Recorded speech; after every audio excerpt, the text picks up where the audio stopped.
The European Union has not yet commented on Donald Trump's new 50% tariff threat. The bloc's trade chief, Maros Sefcovic, has been speaking on the phone to his US counterpart, Jamieson Greer. Let's talk to our correspondent, Will Denselow, in Brussels now. So, Will, Trump is pretty upset about slow trade talks. No comment yet from the European Union. Where is this heading?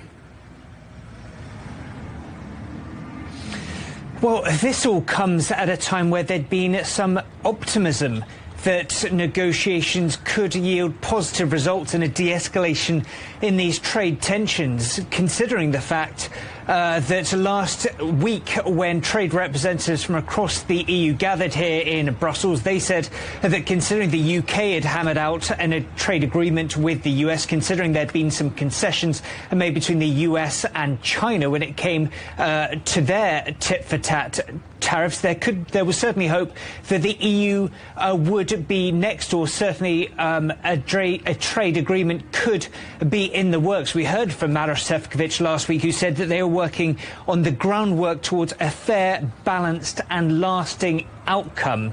However, of course, as you rightly mentioned, we've had this bombastic message from President Trump again stating that he believes that the EU was essentially designed to hurt the United States. He said that the EU has not been negotiating in good faith.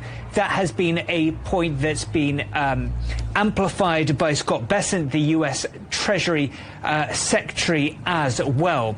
This also comes in a week where the EU reportedly had been tabling a new package to try and appease Washington.